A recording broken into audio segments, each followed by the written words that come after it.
Firing. He's going for Landry down by the end zone. A tumbling catch for a touchdown.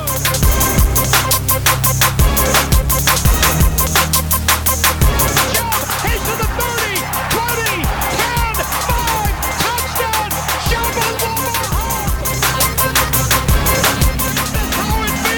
Is this how it feels to win? Welcome back, Survivors. Episode 15, Season 4. We are back. This is Surviving the Season. I am Adam, and Greg is here. Yo! Hey, what up? What up? 1 week of camp is in the books. I think you caught one day. You got opening day, right? Opening day. A lot of people there. Perfect weather. You know, it was a pretty successful day, I'd say. Everybody came out, looked healthy. You know, wide receivers looked really good that day. Baker threw the ball well. The defensive line, you know, they're not in pads at this point or hitting anybody at this point. So there's only so much you can take away from that. I am going to practice tomorrow, and then I have the scrimmage on Saturday, so that will give me a few more extra days to look at. But overall, it seems like this first week of training camp went pretty well for the Browns. Yeah, nothing too major on the injury front. Hunt has been sitting out, lingering hamstring. Duke has been out. Also, I think a hamstring, right? Yep. Remember? This is what Hugh was talking about. He has a tendency to pull that hamstring. We got to have him sit out. You see, Hugh was right. Chad Thomas has missed. This is his second practice, and today is going to be his second practice. Today being Thursday, August 1.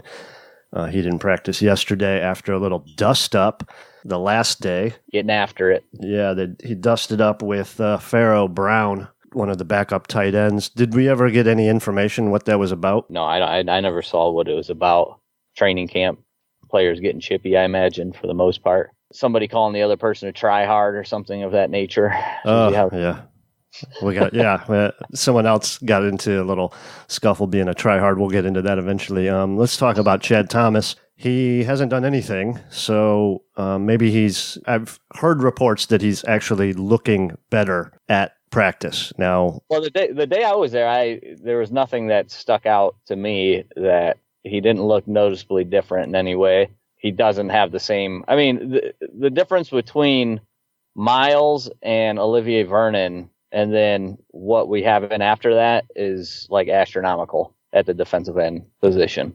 Yeah. You go from, I mean, these guys, the ball snapped and they're already in the backfield, and you're like, good God, this is going to be a disaster for every other offense that we face this year, you know? Right. But then after that, there's a steep cliff there in the talent. You really fall off the cliff there with the lack of talent afterwards. Not that these guys aren't, good everyday average NFL football players, but just in comparison to the two studs we have at defensive end right now, there's quite a difference. Now, this being, I also didn't see a lot of work out of Avery because I would expect Avery to be another guy to really be able to get after it, but I don't really recall too much of him. But Zettel, Chad Thomas, just nowhere near what Vernon and Garrett obviously can give you. Right, yeah. And I want to stick to Thomas here for a second. Is maybe he's showing a little more energy in practice because he knows now is the time he's going to have to step up, or this is going to be it for him? I mean, I don't know if that's the case because, they sort of, to me, it looks like they've built this roster around trying to keep him and having him be a contributor this year in some way. I don't know how much snaps they're expecting out of him, but he clearly sits at that second on that second string and looks like so right now when I was there, and I don't know if they've continued doing this the whole week because we don't always get not the best coverage, but the first thing I noticed is that Miles and Vernon were swapping sides, and Vernon was on the strong side of the formation typically on all the plays that I watched. And then it looked like Chad Thomas is also going to be on that strong side when he's in there. So that might be the way that they're, what they're expecting, what they're going to use him as. a guy to be able to take on the tight ends, to be able to play the run a little bit more than your pass rush guy. Is sort of what I was thinking. Yeah, it makes sense. But I don't know what else they're going to. You got Chris Smith, you got Zettel, you got what's a couple of the other guys there that on the edge. Yeah, is that who you're still focusing on? Yeah, Wyatt Ray, Jarrell Owens. These are undrafted free agents. I know nothing of them. You mentioned Zettel. Avery, so. Yeah, it looks. I mean, so one way or the other, whether he's sitting at that second team or he ends up being third team, I don't think this guy's not going to find his way onto the roster. I think you spend a third-round pick on him. This is year 2. The Browns probably are not ready to move on from him yet, just knowing that they spent that kind of draft capital on him. Right, yeah, being a third-round draft pick. So after the skirmish, Freddie Kitchens made the team run, which is kind of funny. They were running sprints.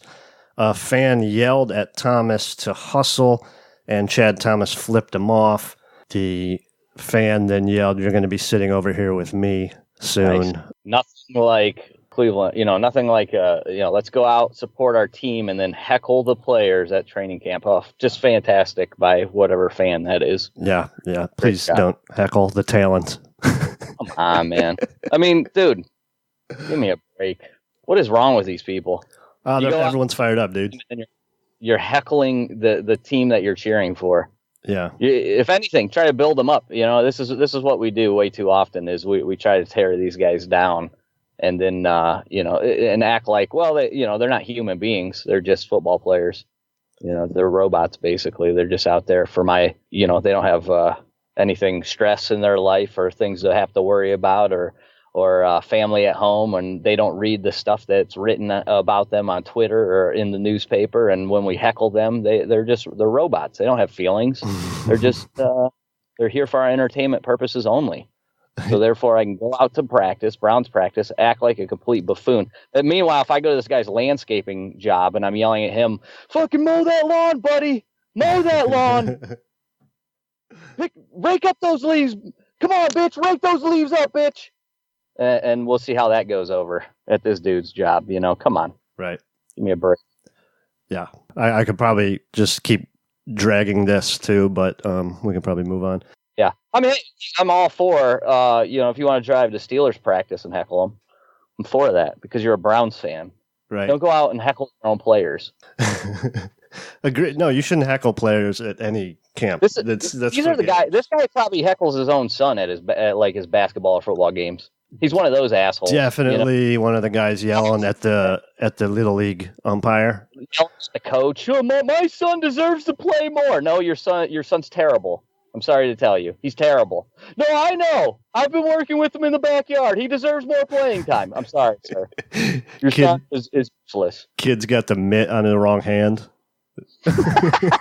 He's not interested. He just wants to sit at home and play Fortnite. You're forcing him, put this to go to baseball practice. He wants nothing to do with it. then you're upset that he only gets to play right field every other inning. Yeah. We can all picture that guy. He's probably one of our listeners, so shout out to him if he is. Send us an email. That was you. Yeah, right. Speaking of Genard Avery, Avery's not practicing today. I don't know if that's an injury or just they've been kind of sitting guys here and there. Everyone's sort of been getting a day off here and there. They asked Kitchens about Avery, and he said that he's been playing almost. Actually, they might have asked Wilkes about Avery, and he said he's practicing almost exclusively with the edge defenders right now, which is where he's good at. But and that's where he should be, especially with the style of defense that we're most likely going to see this year, where we're only playing 2 linebackers full time.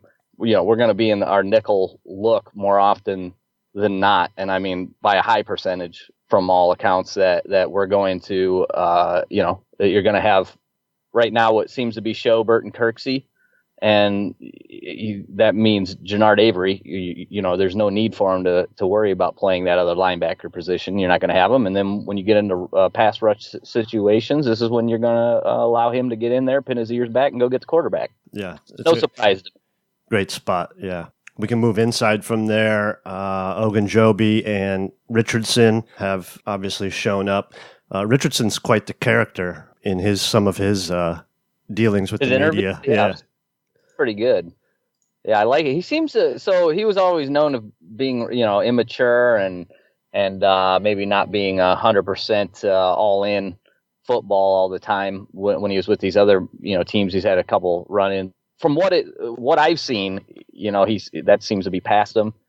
He seems to be super professional and a good teammate from everything that I've seen so far. The way he talks with his teammates, the way he talks with the media about them. So all signs are good so far with Sheldon Richardson.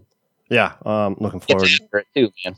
Yeah, and Ogunjobi also talked to the press. Super likable guy. Like really, he was just talking about. I mean, he's got all the right lines about getting better every day. And somebody asked him, "Do you guys, nobody's talking about the defense?" And he was just like, "I don't care.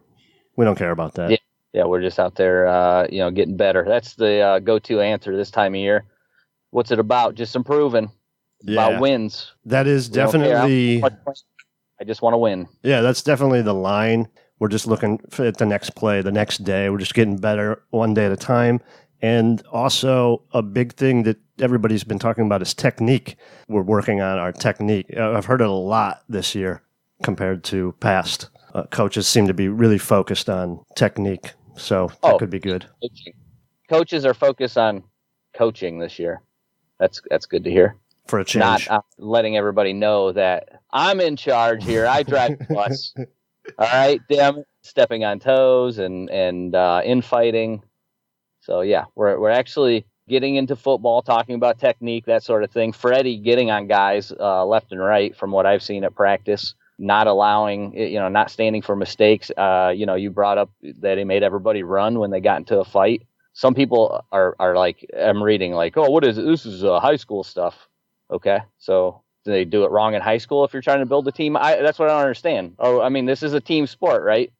So I've always felt that you win as a team, you lose as a team, you face the repercussions of what your teammates do, and then what does that force you to do as a teammate if you don't want to run wind sprints or that type of thing? You get on your buddies to get it together. You get on your teammate and say, hey, we got to be smarter. That sort of thing. I mean, this is like team building 101. And then I hear, I'm watching an interview. I can't remember who it was. Mike Tannenbaum is on the old GM from the Jets and talking about, this is not something that works in the league because he has never had any experience in building a good football team. Right. Look at your history here, Mike. It's not good. You don't know much about. You might know about some player acquisitions at some point, but you don't know anything about team building. And Freddie is in every single interview that Freddie gives, he talks about becoming together as a team. How important that is. You can have all the athletes in the world, and all of them can go out there and they can all be doing their own thing. But until they come together and they're working together in unison, 11 dudes at a time, that we're all on the same page, it doesn't matter how many stars you have. If one guy's doing the wrong thing and the other guy's doing the right thing, it's not going to work. Yeah. You're not on the same page. So you have to become a team first. It's pretty simple stuff. I just don't get how people hate on something like that is just so it's so unimportant as, hey, we had a fight, we had to run a couple gassers. You know what I mean? I've never heard of that. Of somebody being like, "Oh, that's a ridiculous thing to have players do." It is. He said, "What did Mike Tannenbaum say?" He said, "The players should be in charge of getting themselves into shape." Freddie's not doing it to get them into shape. He's doing it to let them know there's consequences. When you mess up, you get a 15-yard penalty, and as the team pays for that consequence of you individually messing up. It's pretty simple stuff there. Conversely, after the fight, Kirksey was the one that sort of grabbed Chad and, pulled him away. He took control of the sort of big brother leadership spot to get Thomas under control. And he has, and that's been his one job. Clearly, going back to Hard Knocks, we knew that Christian Kirksey was a leader of that defense. So that doesn't surprise me even one bit. Yeah, let's talk about another. We got a new linebacker, Sione Takitaki, who has been a little bit fiery during practice. Yeah, they took a little offense to him getting a little, maybe a little over aggressive. I think that was day one. And then yesterday or the day before, Stump Mitchell during the tackle portion, Stump Mitchell's the running backs coach. He got a little bit fired up with Taki in the full contact portion. Yeah, so the day one, Taki definitely hit Duke way too hard on they're basically just doing run fits, and he should just be coming up and getting in the way, showing like, hey, I'm in position to make this tackle. They're really not hitting or anything at this point. And he hits Duke, and Duke took exception to it, rightfully so.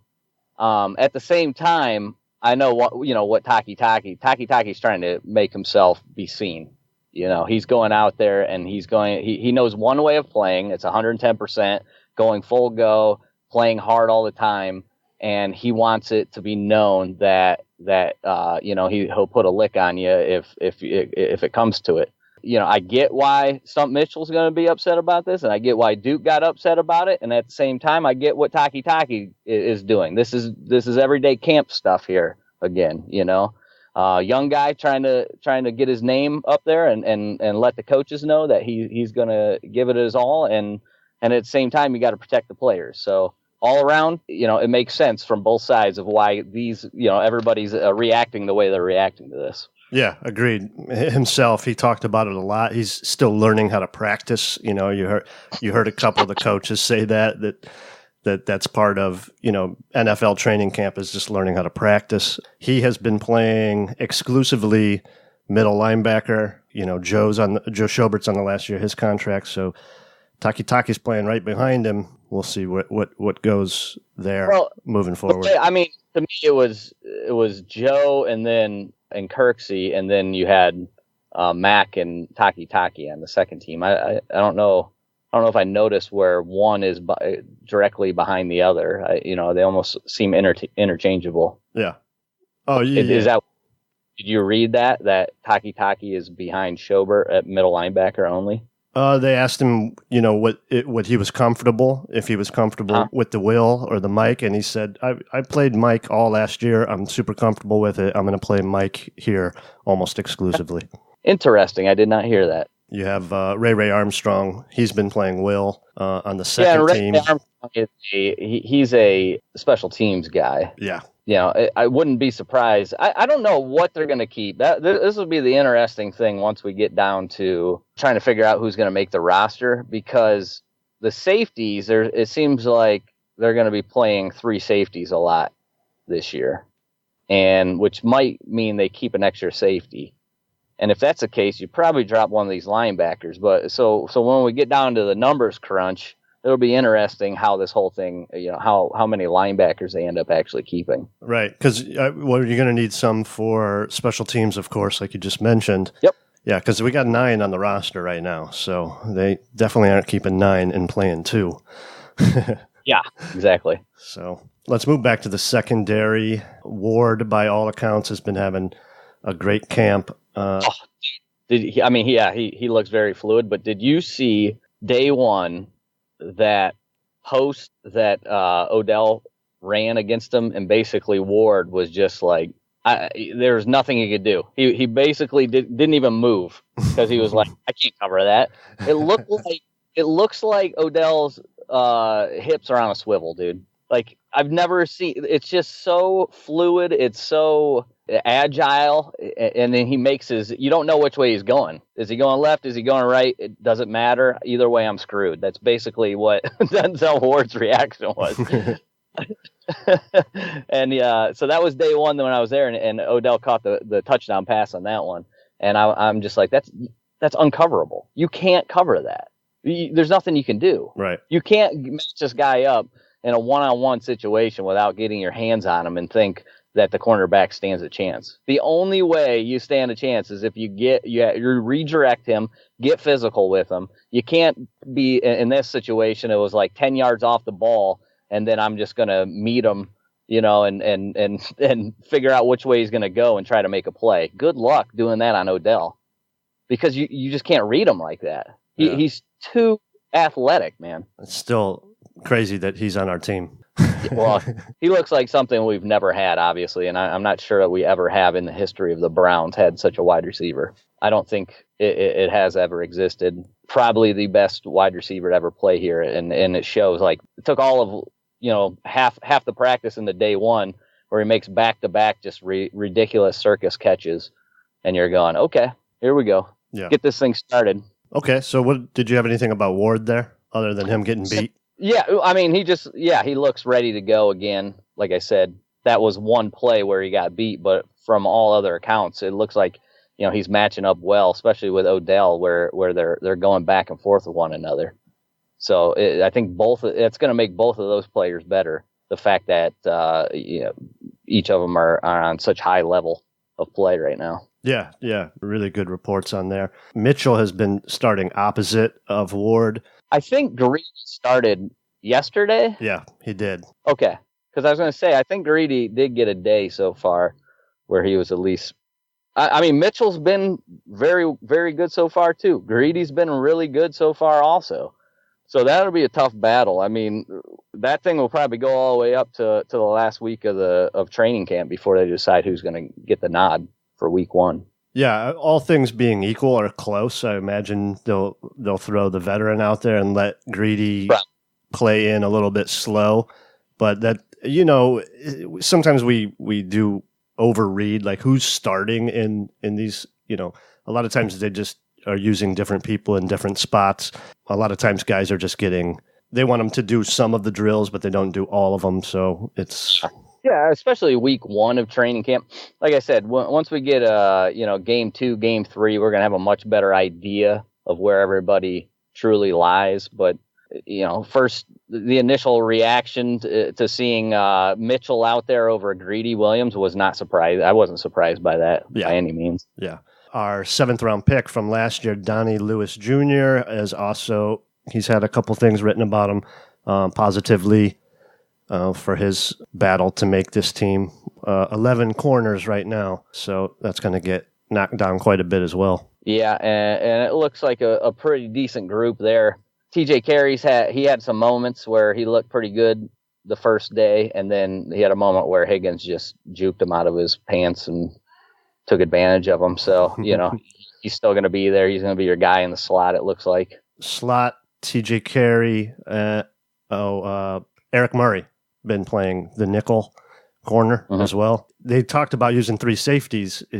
Do you think that's our third safety? Is Murray the one that seems to be getting the nod right now? The day I saw it, they had Randall, Burnett, and the other kid, Whitehead, yeah. He's been getting a lot of talk too.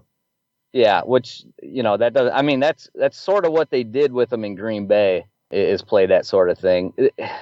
We'll see. I mean, I think they have, they can move people around there. It just depends. Like, that's sort of like a big nickel, that they're playing there. Those 2 guys, Burnett and Whitehead, are like strong safeties. And I think they're probably losing a little bit in coverage if they're going with those guys over like an Eric Murray or even, Redwine. He had an interception yesterday, but I think it was actually called back by a penalty. But Redwine's clearly the 5th guy right now. Those other 4 guys, this is what I'm saying when it comes to these safeties. I think you almost have to lock in 5 guys right now. Randall, Whitehead, Burnett, Redwine, and Murray. Yeah. I don't see how all 5 of those guys don't make it unless they just have a terrible camp or they have terrible preseason games, and start falling off. Yeah, and if Murray can play slot corner when they're calling for a slot corner instead of 3 safeties, then his versatility gives him, that extra push to make the team as well. Absolutely. More positions you can play, the safer you are. Yeah, definitely. We talked about Randall's deal. Nothing's happened yet, but that dude down in Tennessee just got paid. Fired. Yep, big deal down there. Safeties are getting looted up this year. Yeah. We'll see what happens. So, yeah, that's tough for the Browns, I guess, if they're going to have to shell out. I didn't get to see the deal, what was guaranteed or how it was structured or anything yet, but that might give us an idea of what Randall would be looking at. 70 over 5. But I know we were talking about that. Oh, this is interesting. It's pretty backweighted. It's 20 million guaranteed only. So 2019 and 2020 is guaranteed, and they gave him a $9 million signing bonus. So he's really only locked in for 2 years, 20 million. He'll probably catch that third year. It would cost him $11 million to keep him for that year. So that's not bad. In 3 years, $11 million. That's not going to be a bad number on a safety, I don't think.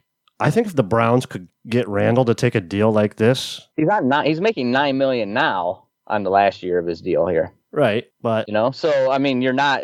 So if you go up to 11, let's say for 3 years, around $11 million for this year, and then 2 years after, and then you can get out of the deal. Yeah, I think that's something that you would do if you're the Browns. Yeah, you could give him $80 million over 5 years, and then front weight it 3 years, $33 million, and then just kind of get the guaranteed money in there. Maybe use roster bonuses if you want to front weight it a little bit. Yeah. So there's some ideas. I mean, really, all Randall's agent is going to want to say is that I got more than 70.5 over 5, because that's what they do. They just want to one up the last. Say get the most. Yeah. For a short period of time till the next guy gets signed. Yeah, exactly. Anything else in the defense that you want to talk about before we? No, I think the defense. The biggest thing that we hear is that the defense seems to be winning most of the days, which is not surprising to me. I mean, defense typically wins early. It takes time for offense because there's a lot more timing and stuff like that of those nature when it comes to offense. Like defense, you're given, all right, this is your area, or this is your man. I mean, there's not nearly as much complexity to it, I guess, as what there is on the offense when it comes to that, because offenses get really good when the quarterback works a long time with the wide receivers to get that timing down, to sort of when they're thinking with one mind, back shoulder type throws and having all everything of that nature down. I found it that it always is offense is going to be a little bit behind defense, and then as we get going, a couple weeks from now, it's just start evening out a lot more. Yeah. One thing to say, Njoku was asked about Myles Garrett, how he looked this year, and Njoku laughed and said it's unbelievable what he's bringing this year compared to last. Yeah. He almost laughed like he couldn't believe it. Yeah, I mean, he looked awesome. The day I was there, and everybody said he's looked awesome basically every day. It will be good for Greg Robinson to be going up against that every single day, because what he's going to see on every Sunday that he 16 Sundays of this year, he's not going to be facing anybody that is any more physically better than what Myles Garrett is right now. So he's going to be going in. He's going, all right, I've been facing the best, basically one of the best top 5 pass rushers in the league every single day at practice. I think I can hold my own against whoever it may be that week. Yeah. Yeah. That's only good for him. Steel sharpens steel, right? Isn't that what they always say? Iron sharpens iron. That's it. Well, however, but it makes sense, you're not gonna, unless your confidence is just so blown because Myles is kicking your ass every day. That's the only way that can go badly. If you're just like, all right, I shouldn't even be in this league. I've gone to every single practice, 30 days worth of practice in training camp, and Myles has beat me on every single rep. In that case, I don't think you would be in this league. I don't think that you would have the opportunity. So there's only one thing in my mind, is that he can get better from it, and it will be good for him. Yeah. So let's start. We'll start with the offensive line. We'll start with Greg Robinson. Jake Burns, friend of the pod, Browns Film Breakdown podcast, and Cleveland.com. He interviewed Greg Robinson for a piece, and Jake asked him about the turnaround, how you like figuring it out. And Robinson said, I've basically focused on technique for the first time in my career. Nice. Yeah. Yeah. Year 5 seems like the time to do it. Yeah. He was such a high prospect that he just like probably was so good that he never really like he could shortcut his way. But Yeah, now I that mean, he's focused. you can go pretty far just being a superior athlete, right? Mm-hmm. You can go pretty far, but you're never going to be the best because it's those guys that are the superior athletes, and then they take that and then they learn from the best, and they learn the proper technique and how to do that, and then combine that with their unbelievable athleticism. Those are the best. You know, we've seen that. We've seen really good athletes not be able to play football. It's just not one thing or the other. Now it gives you a nice foundation to build upon. Hey, I'm an unbelievable athlete. Now learn the proper technique, and you're going to be an unbelievable football player. Yeah. See, yeah. Hopefully, it's a lot simpler than to say than what it actually is. But that, you know, there's too often they just they think I won in college, I won in high school based upon this athleticism, so I'll just be able to skate right through the NFL just with the same thing. Yeah, and it shows up in the stats too, because if your technique sucks, then you hold. And Robinson has a bad penalty per snap ratio or whatever. So hopefully if he is that focused on technique this year and he can round out, he doesn't have to be great at left tackle. He just has to be good. And play average and get the ball out of Baker's hands and we'll be fine. Again, using Jake Burns' work here. Thanks, Jake. Behind Greg Robinson has been Brad Seaton with the second group, and then Brian Feinengofo at Idaho State, one of our UDFAs, has been. I think they had Drew Forbes playing. See, they've been moving people around a little bit. Yep, Forbes has been working in there as well. Which I don't know. I wonder what their plan really is here with Forbes, because they've had him all over. Yep. To go, all right, you're playing left tackle, now you're over at right guard. Now, you know, I just don't love that for a rookie. Hopefully he's a quick study and he catches on to all this stuff and it's not a problem. But man, I really would prefer that we try to make things a little bit easier for our rookies, give them a spot, let them learn that, and then we can start talking about, okay, we'll move you around a little bit. I mean, these guys are professionals. I guess he gets, 10 hours a day to focus on, what I'm supposed to do. So I like it to try to simplify it for these guys and let them go and not put too much on their plate right from the beginning. But I don't think Forbes is really in the plans to, see the field much this year. I really think that they're hoping to develop the guy. So they're probably treating it more as like a 2-year plan rather than. Oh, for sure. Yeah. Yeah. 22-year-old out of Southeast Missouri State. So he's definitely can develop into a player. Let's move to the right tackle spot. Chris Hubbard obviously has been starting there every day. When he's facing Vernon on that side, he's, he doesn't have an easy assignment either. Yeah. And then, like I said, they've been rotating too. So he's been getting a lot of Myles Garrett also. The day I was there, man, I mean, I know they're not full pads, but it didn't look like either one of our defensive ends had any trouble getting to the quarterback quickly. Yeah. That's what I worry about. So I've noticed that as well. Both of them get off the ball exceptionally well.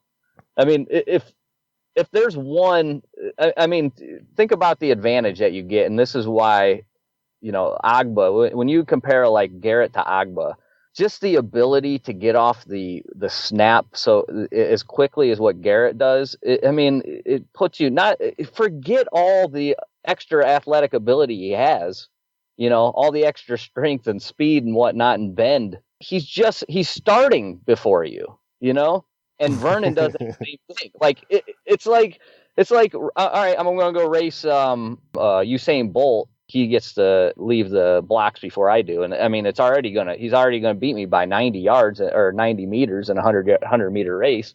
And at the same time, he's also going to start a little bit earlier. But that's what it's like with Myles, man. He gets off the ball and so he takes some, he'll jump the snap every once in a while and get a penalty. But, we'll deal with that because there's so often where he absolutely ruins a drive because he's getting that quarterback before the left tackle can even get set. We see that so often. And Vernon also does that. He's really good at that get off. Yeah, for sure. Our defensive line is going to be probably one of the strengths of the entire team. Like that, it's good. That's ridiculous defensive line. I don't know if we've seen a defensive line like this in Cleveland before either. No, since we've been back, it hasn't even been close. I mean, we had Jameer Miller the one year where he had, 13 sacks or something, and that was the only time we actually had, like, a real pass rusher, and then he tore his Achilles tendon, and that was basically the end of his career. It is night and day what we have from a pass rush group this year than what we've ever had. I can't think of anything that's even been remotely close to what these guys can give you. Yeah, it's going to be a lot of fun on Sunday watching that group. Not for the opposing quarterback, and this is where it comes down to, like the secondary just has to be able to lock their guys up for 3 seconds. Right. Don't give them the easy dink and dunk shit. Lock your guy up for 3 seconds. Hopefully we're not giving away a bunch of easy, like, little dump offs to the running back, that sort of thing. So these guys can actually give them proper time to get after the quarterback, where, Greg Williams talked about it a number of times of how quickly Miles was getting. Like, he was, the quarterback had to throw the ball at 2 seconds because Miles was getting there. He missed out on, I think he had him with a 1 year of like 20 pressures that he was there like under 2 seconds or something of that nature, where it's just outrageous. He's getting back there like just unbelievably quick. And, you got to be able to make those pay off when Miles jumps the snap, beats his man instantly, and then you can't let the quarterback just throw the ball that quick. And we gave up so many of those easy completions. We now have the corners in place to get up on these outside receivers and make them work for that sort of thing. Yeah, you should be able to take some risks on this defense. Like, let's get some turnovers. Yes, I feel like the NFL defenses just play it way too soft, way too often. I mean, where we're at, like, the amount of points that are being put up in the NFL, man, like, at some point you have to start, throwing caution to the wind some and really getting after the quarterback and really pressuring those receivers so they're just not going, hey, all right, you're going to give us 5. I mean, how often do you watch these games and the defense just gives up free 5 yards? Right. It's all the time. It's like you could take 5 yards, that 5 yard little pass, like all the way down the field, and defense would give it to you. They're just so unconcerned with it. And when you have this kind of defensive line who can get after it, and the amount, like the pressure rate that these four are, will combine for, and then not to mention when we get down in like a 3rd down and long, and then you move Miles to the inside, and you got Vernon on one side, Avery on the other, and it'll be between Richardson or Ogunjobi. They'll probably rotate then who's going to be pass rushing, whoever's fresh. Yeah. The pressure rate is going to be, you should be getting pressure on almost every single snap. Somebody should be getting through at that point. I'm serious. Yeah, it's almost going to be silly to watch. I can't wait. There just shouldn't be a time where, and then on top of that, you're not having to blitz you're not having to blitz linebackers. Right. They can actually cover. And it's nice when you can do that, like sneak a blitz in here and there. But you don't have to do it at the rate of what we have been doing it. You have 4 linemen who can actually get to the quarterback without the need to blitz. And then you can properly, you can set up a proper pass defense and make sure that all those quick throws are going to be taken away early. And then they have to go and earn the big throws. They have to throw the ball down the field. They have to risk spending more time in the pocket because they have to allow their wide receivers to get down the field. And then that's when you're going to see these guys eat. Yeah. Right. This is the way it's going to be. Second half, we're up by 20. The opposing team has to throw basically every single down, and we know it. That's a good. That's going to set up very well for Vernon and for Miles. Yeah. Nonsense. We got off track. Let's get back to the offense. Talking about right tackle Chris Hubbard. Behind him has been Kendall Lamb. He was taking the second team reps. And then, as you said, Forbes, I think, was sprinkled in over there as well. So a little bit to work out, I think, with the starting tackles are sort of in a little bit of work to do to figure out who's going to be backups. Yeah, there's not much I really even have to comment about this right now. Once we get into the games, I really get to sit down and study, the offensive line when they're blocking somebody. But we don't have anything terrible about them. I haven't heard anything like fantastic about them. It just seems like everybody's been pretty steady so far. Yeah. And we don't have film. Like there's no Yeah. all 22 film to watch, so you can look at the line. Kind of hard to see. Right now, I mean, obviously we know Corbett. I'm sorry, not Corbett, but Shredder. He had like a little ankle thing where he might have got rolled up, but he seems to be back there practicing, and then so he'll be fine. And Bitonio, we know, is going to be really good. I think the real battle is going to be right guard, which seems to be either going to be Cush right now or it's going to be Corbett.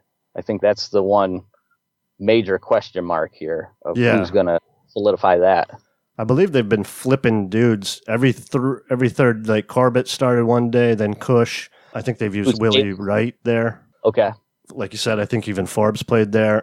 Kyle Kalis, who's backing up Shredder at center. He might have even worked over there one day. So a lot of people running through right guard. They asked Freddie, do you wish you had a starter? And he said, of course. Of course I wish I had a starter. And they asked him, who's coming out ahead in this battle? And he said, nobody. Nobody's stepped up yet to take over that spot. So that's fine. So we'll have a starter by the end of the camp.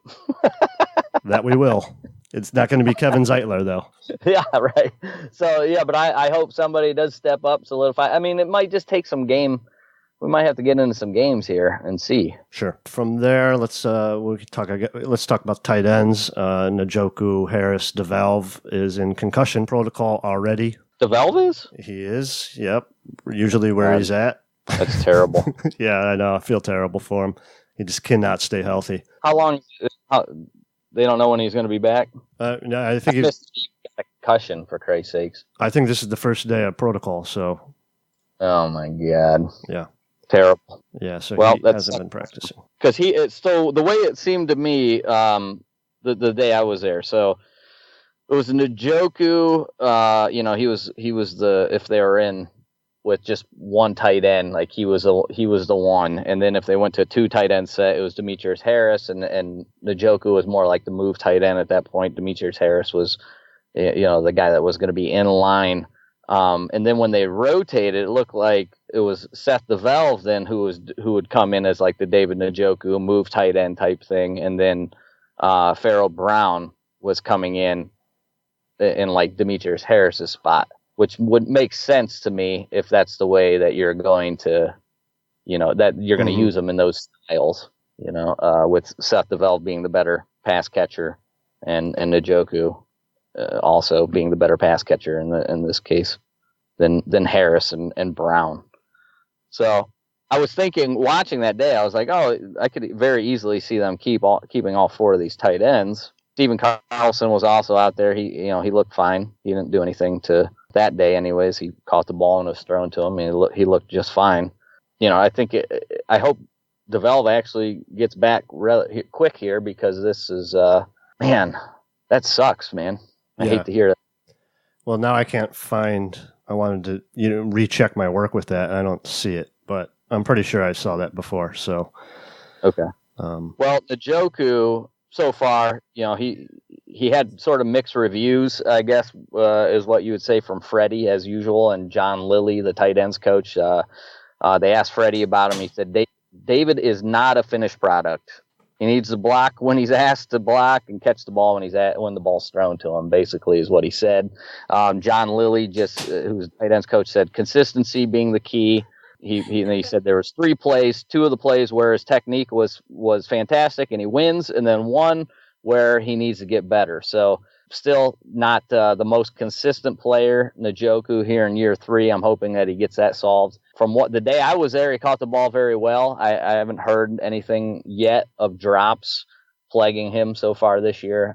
He seems to be getting a lot of balls thrown to him in the red zone. So maybe the Browns coaches have finally thought this out and realized what kind of red zone target this guy could be, and are going to use him properly this year. From the day I was there, he looked good. He looked fast. Blocking is probably never going to be his strong point. You just want him to wall guys off, and that might be good enough for you. Yeah. So it just seems like consistency's got to get obviously better. And if he can start taking care of all those mental mistakes and that sort of thing, sky's the limit for the guy. Yep. Looking forward to this year for him. Could be a big year. Demetrius Harris, he's ginormous, man. He's a big dude. I thought he was going to be way more athletic than what he doesn't seem like he moves all that great to me. Like when he's like, he almost seems kind of slow. He is 6'7", so does he just have that like super tall, awkward kind of look? We'll see. And we know he struggles catching the ball. I mean, historically speaking, like his drop rate is one of the worst I've ever seen. So, but he's been a good blocker. Maybe they should throw basketballs at him. Yeah. So let's talk about the receivers. So yeah, this group stuck out, and I was like, dang, man, like I don't know how they're only gonna pick 6 of these guys.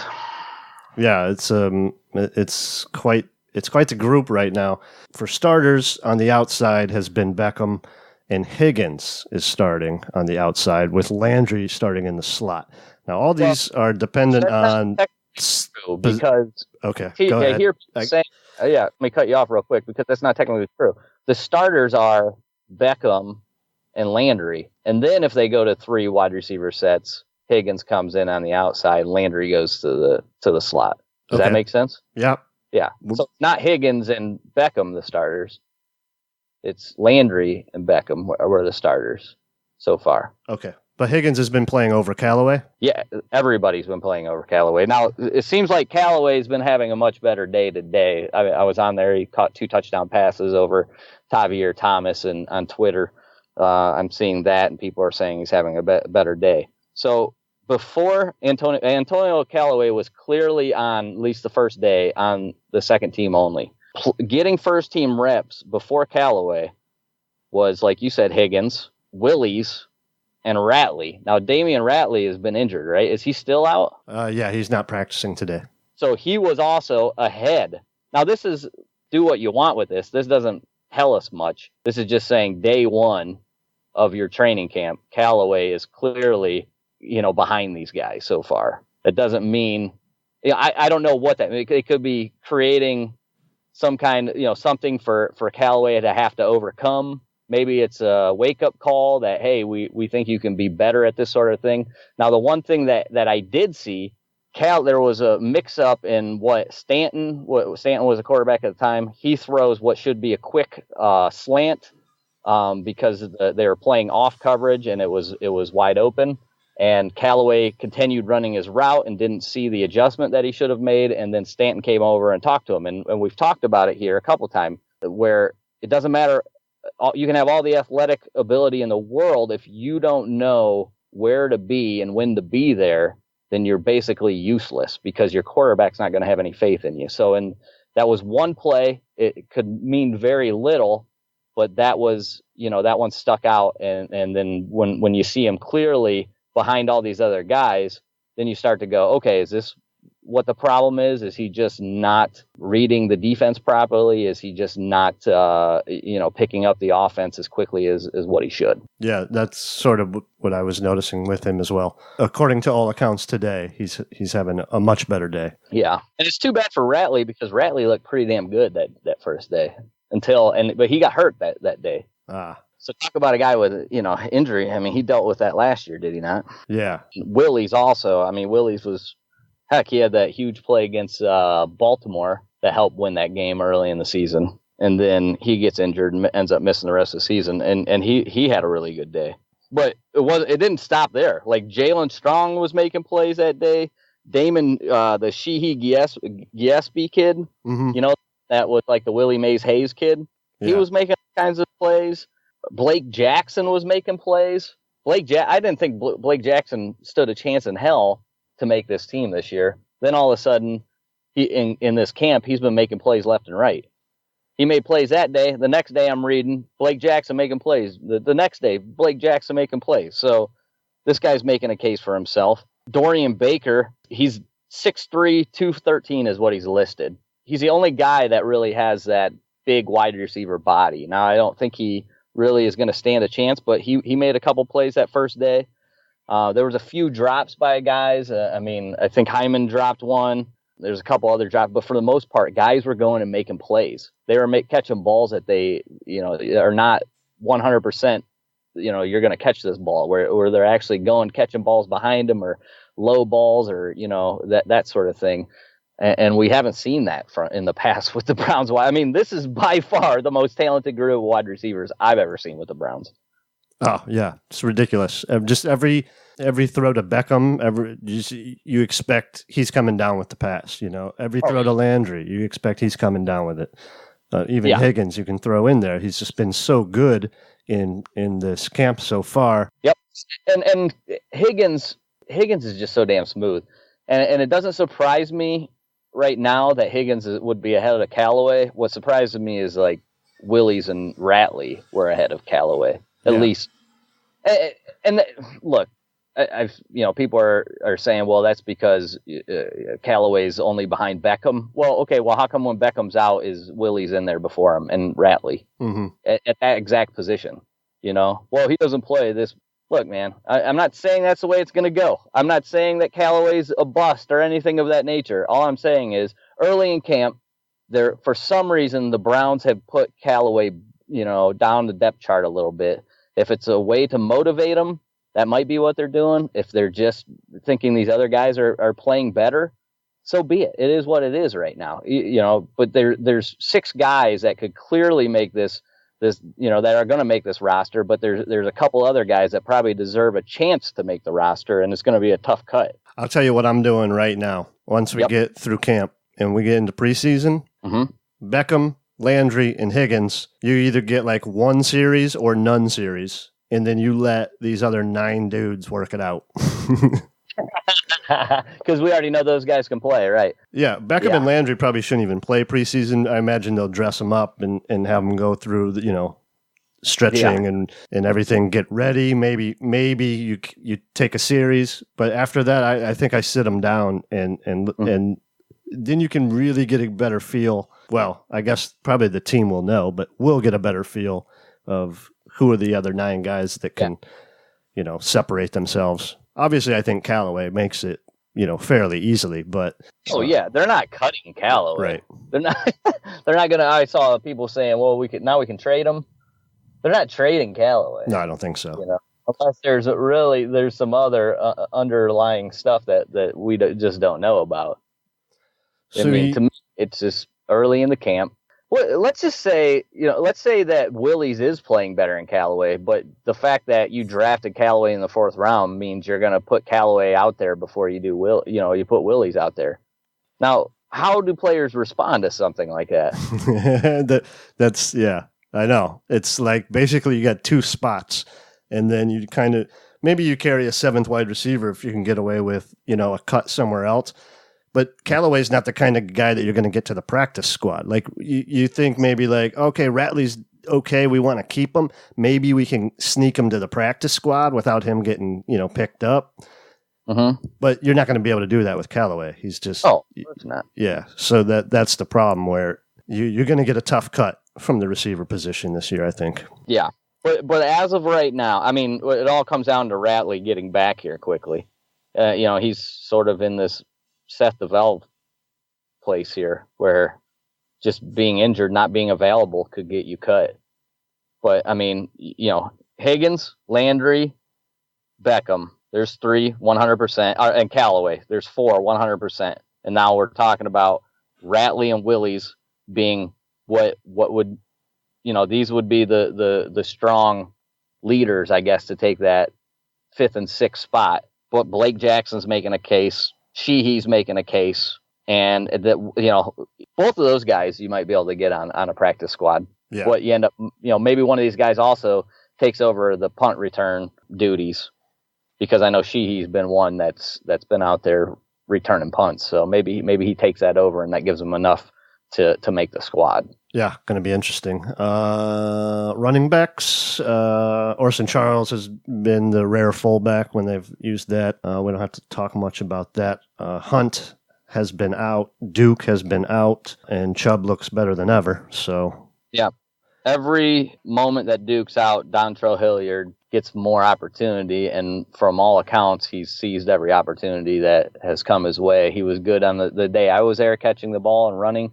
I saw he had a long run the other day that pissed off Freddie and got him yelling at the defense. And Chubb is we already know it. Chubb's just going to be Mr. Consistency. Yeah. We're worried about him. But Dontrell Hilliard's given you a reason to make Duke expendable at this point. Yeah, there was one signing, AJ Ouellette out of University of Ohio, 5'9", 208. They picked him up when they had all these running back injuries. So high production guy here, graded extremely well based on the Pro Football Focus stuff at OU. I tried to find some tape on him. Good luck. If you find it, send it my way. Apparently, OU doesn't get enough respect. Yeah, right. What do we got left? Quarterbacks. Mayfield has been good. Yep, and the rest of them, not so great from what I've seen. At least day one, Stanton, I don't know, man. Good luck if Baker goes down. That's it. Now I've heard some things about Garrett Gilbert that he's had some nice balls afterwards. I haven't really seen a bunch of it, but Mayfield looked really good day one. Everybody's said that he's basically looked good on all the other days. He's doing everything that he's supposed to do from a leadership aspect too, and according to Freddie, according to the players, he's been really good at that. So yeah, his arm looked super alive the day I was there.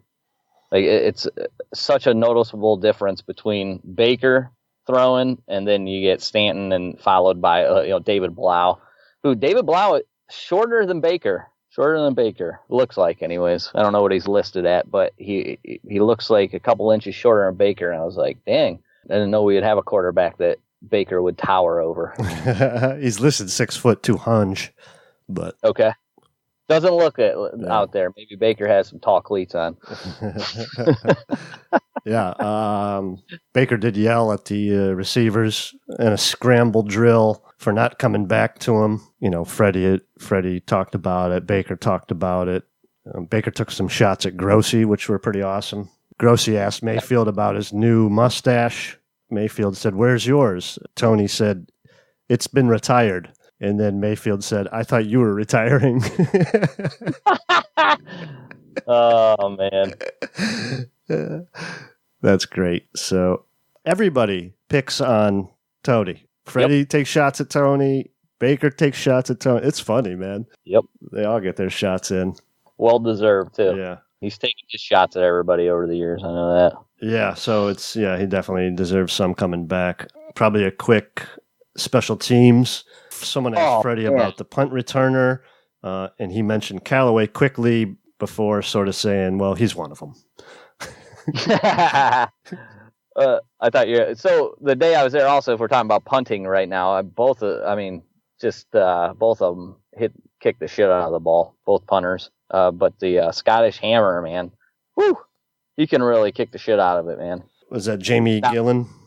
Yeah. Now, I don't know, there's a lot more to it than just kicking as hard as possible, especially when it comes to trying to drop that ball, within the opponent's 10-yard line. So that probably will give Colquitt the nod unless for some reason, unless they're trying to save money here. I'm not sure how much of a competition it is necessarily. Do you think there's any chance Colquitt isn't brought back? Yeah, I mean, you could, right? Yeah, I mean, you could save some money. I don't know if that's even going to matter. Colquitt's 34, Jamie's 21, so that's another. I guess that doesn't really matter either. No, 34 and punter year, baby. Punting might be the easiest. Punting for the Browns offense might be the easiest job in the entire NFL. That would be the first. That would be what nobody's ever said that in the history of the Browns. True story, because Colquitt's earned his money the last few years. Yeah. You definitely get a leg workout. Yeah. He's out there 15 times a game. He might not punt 15 times all season. Yeah. But what I thought you were going to get into when you said special teams was this field goal kicker battle that doesn't seem to be going all that well for Austin Seibert. Yeah. Sorry. Neither of them have been great, but obviously Joseph has had the leg up, pun intended. I thought Greg Joseph has been relatively pretty decent. Maybe he had a bad day yesterday. I think they said they were pretty sloppy, but I thought he was pretty decent early on, anyways, hitting all his kicks. So what I saw, when they were out there just kicking by themselves, they both had like 5 opportunities. I think Joseph has been okay there, But when they've ran them on for like game situational, I don't think they've been real good, either of them. But Seibert has been definitely the bad one. But he's also a draft pick, so I don't know if that's going to make a difference when it comes down to the battle. What kind of kick in the balls would it be to Browns fans if this thing comes down to, us losing a playoff game or not getting in the playoffs because of a missed field goal when we so easily just could have went out and signed a kicker? Just sign a veteran guy who's done it. Somebody, you know what I mean? Or try to figure it out that way instead of, we're really going, one guy, Greg Joseph, he's slightly known, I guess. He did, a decent if you go by the numbers, but there was a lot if you actually watch all the kicks that left you wondering, like, all right, it wasn't fantastic. Like, he's got a lot of room to get better. And then, a complete unknown in Seibert, he was decent in college, but I mean, you're talking about a rookie coming in and you have a ready to win team. And then to take the risk of a rookie kicker seems scary. Yeah. Yeah. It just seems like, you're creating, I don't know. It seems like more risk than what you would want, I guess. So it almost seems like irresponsible. Oh man. No doubt. So I hope they get it together. Look, I mean, it's early in camp, so there's plenty of time. As long as you start kicking them straight by a season, that's all I worry about. Yeah, again, go for two, and every 4th and short, just go for it. Like, this offense should be able to pick up, these 4th and 1 on the 40-yard line or whatever. Just go for it. You shouldn't be kicking those situations anyway. 6 seconds in the game. All right, you're down by 2. You're at the opponent 35. You're the opponent 35-yard line, 52-yarder. You can't really go for that. Oh no! Yeah, I understand. Yeah, I understand. That's when you need a kicker, but yeah, especially if we go for 2 and miss it. I'm going for a lot of 4th downs and whatnot. But there's a time and place where you got to take the points. Yeah. So. Yeah, I don't know. I mean, like I said, if you look at Greg Joseph's numbers last year, like his final numbers, they weren't, they're probably what an average NFL kicker gives you. Yeah, that'll be interesting because you hate to worry about the kicker at all. That's what I'm saying. Like, especially with as good of a team as we have, we're ready to compete. The last thing I want to worry about is my kicker not be able to make a goddamn kick. Yep. Well, other than that, so far so good. Knock on wood, nothing, no major injuries, no big dust ups. Teams looks pretty good. Since I'm going tomorrow and the day after, we'll have a lot more to talk about once I get back of what I got to see. But yeah, week 2 of training camp, we'll cover that. We play a game next week, man. That's right. We have a scrimmage, right? Well, we have a scrimmage on Saturday, and then we play a game next Thursday. Oh, shit. That's our preseason opener? Yeah. Oh, hell yeah. Nice. Okay. So we're going to have a lot of stuff coming at you then. Probably 2 next week then, because we'll probably cover the scrimmage early in the week. And then, of course, we'll come back and cover the first preseason game, hopefully on Friday if we have time. Yep. August 8th is the first game. And there's a game. Shit. I can't believe we're there already. There's a game tonight. Unbelievable. Whatever teams are playing in. Whatever 3rd and 4th stringers are playing in tonight's game. Yeah. So here's before we go, Todd Monken was on the he got the interview today. They asked him about Antonio Callaway. Why has he been on the 2nd and 3rd team? And Todd said Antonio came to camp out of shape. No. Yep. So there's one of our explanations. You moron! Unbelievable. Yeah, you don't know. Come on, man. You're coming in. You're going to work. They were talking about how good he looked too, over when they had the OTAs. Yeah, Todd said he is working on it. He realized that he should have been in shape. He's working hard, and by far his best day was today. Okay. Well, luckily he's young, and it doesn't take very long to get in shape. Yeah, no doubt. He's like fucking 22, right? Yeah, you got to be. Come on, man. You got to be smarter than that. He's never out of shape. Yeah. I mean, you got to be ready to go, man. When you're trying to, you're trying to prove yourself, trying to make a name for yourself. Yeah. Does he know who's in this wide receiver room? Like, come on, dude. Well, he probably thought he's gonna walk in and still be without any problem the fourth best wide receiver. Like nobody else is going to be able to play on his level. But the problem is, you're not working. Other guys are still getting better, so now they're catching you.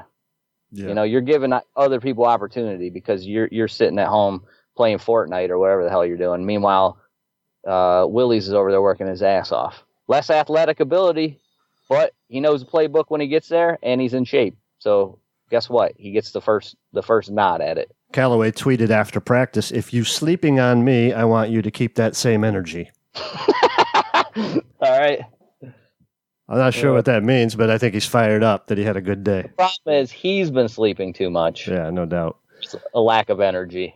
And now he's finally brought it back. So, well, that explains some of the shit we were questioning ourselves about there a little bit earlier. So, yeah, makes sense. Yep. It all is starting to make sense. All right. Anything else before we bounce out of here? No, that is all. Awesome. Thank you, everybody, for listening. We appreciate it very much. It's really fun to be back in doing Browns, direct Brown stuff. This is great.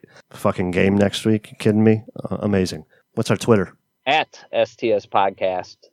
And our email is survivingtheseason@gmail.com. Patreon.com/STS Podcasts if you want to financially support the show.